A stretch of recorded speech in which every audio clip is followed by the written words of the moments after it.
Now that we've established that animals are actually sentient beings who don't want to die, they are finished suffering, that's what they tell me. We're finished suffering, please tell humans to grow up and to evolve into the better species, to be evolved into a beautiful species that they can be. They have the seeds, the kernels, this is what they say to me.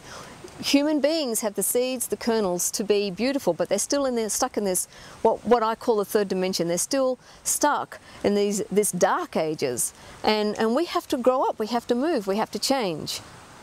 We have to be different. Now this is going to take some change from us, okay?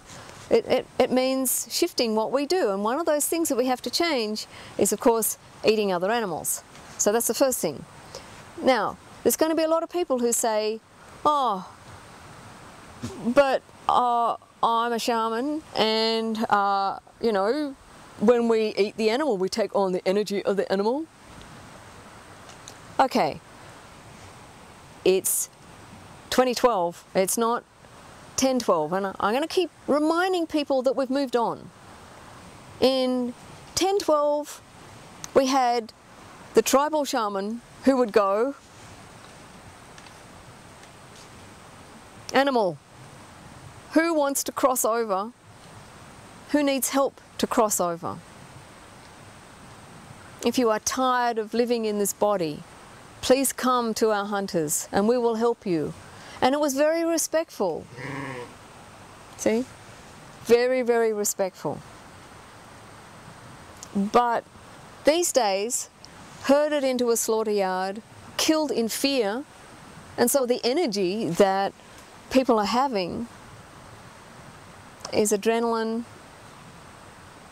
and fear, and that's the energy that you're eating when you're eating meat.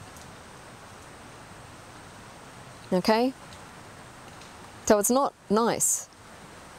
And people say to me, oh, but I only eat humanely killed. What's humane killing? Oh, come on. Oh, let's line you up. We're just going to humanely kill you. Oh, I bet that has been said during the war occasionally. We're going to humane you. Oh, come on. There's no such thing as humane killing. Killing is killing. It's taking the life of another soul. That's what it is. And even when they're killed humanely, do you think that they go, oh yes, please kill me humanely? No. No, they don't. They go, holy hell. I feel fear. And while we're on the topic, the same goes for euthanasia, for our dogs and cats and horses. How many times do vets go, oh, I don't know what else to do? Well, this is what happens here. Oh, I don't know what else to do, better put him down. We don't want him to suffer. I have helped so many animals come to full health after a vet has said, oh, I better put him down. You know, most of my clientele comes to me, ring me up saying, oh my God, Billie, the vet's just told me to kill my animal. You know, and they're in tears. And I go, tune in, nah, your animal wants to live. Don't you think that it would be nicer if we all could ask permission? Is it your time to go, my darling?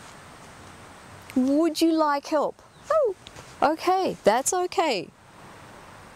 How about hospice care? We do it for people. Why can't we do it for animals? I do it here.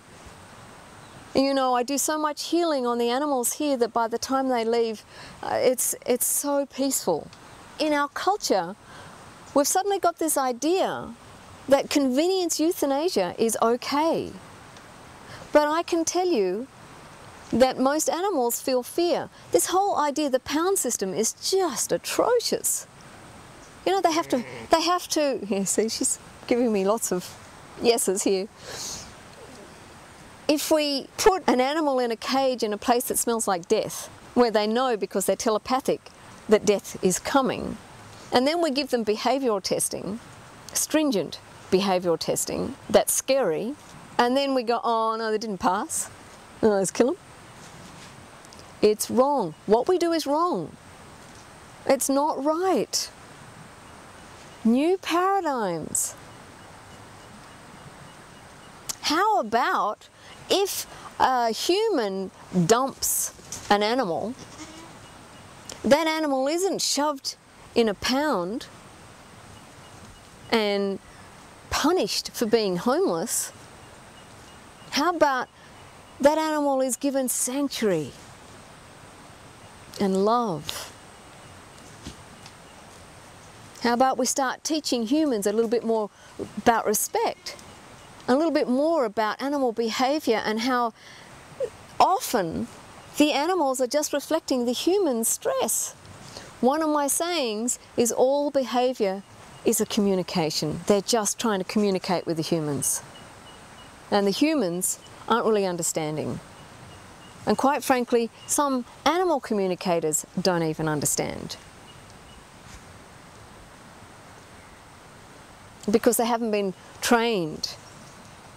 Because they don't understand the wider picture of the world that the animals live in. You know, I don't use nasty words to describe an animal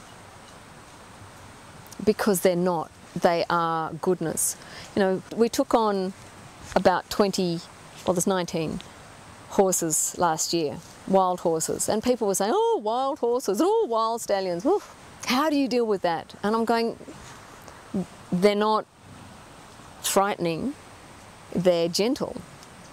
They're afraid of humans. So my working with them is making me even more gentle in the way that I walk in the world. If somebody who's a meat eater comes onto my property, the horses all bunch together in fear. They'll stay away because they know and they can smell.